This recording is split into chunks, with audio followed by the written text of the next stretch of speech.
I grew up in a very middlebrow family, you know, suburban, WASP, dad was a businessman, mom was a homemaker, Girl Scouts, PTA, Methodist Church, you know, as middle class and middlebrow as you could possibly get. And my home was full of books. Now, nobody was an intellectual. Nobody was even in areas adjacent to intellectual life or the academic world. But nevertheless, there were books all over the place, and these were resolutely middlebrow books. I don't know if they were if they had Book of the Month Club, but they were the sort of people who would have had Book of the Month Club. So we had books all over the place, and I read them and browsed in them.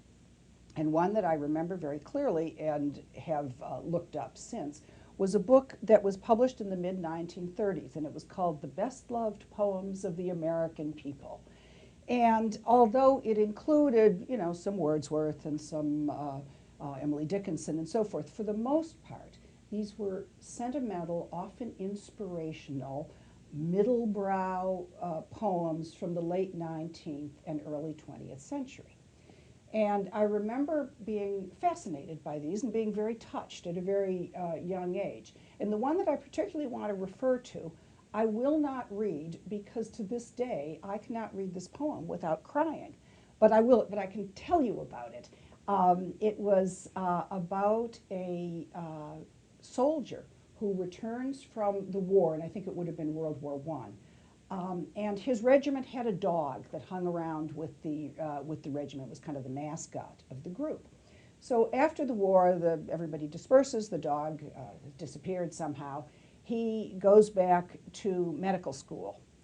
He goes to a laboratory demonstration in med school. There is a dog that is cut up and opened up for a vivisection. It is, of course, the dog, Rags. And so he goes in, and the dog recognizes him, wags its tail, licks his hand, and dies.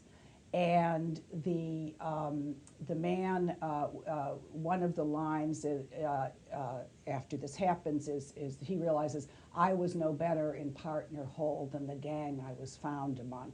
And so he recognizes his complicity in a system where this faithful, innocent dog has died licking the hand of his murderer. Now, this is bathos. This is the cheap sentiment that my English professors and high school English teachers tried very hard to beat out of me.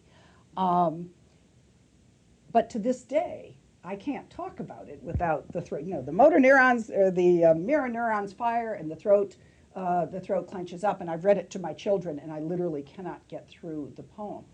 And I think this type of experience is the way that most people, and particularly most people outside of academia, but also many of us inside academia, if we weren't too embarrassed to say it, this is what gave us this original, the original glimpse of the power of the humanities, the power of poetry or art or music.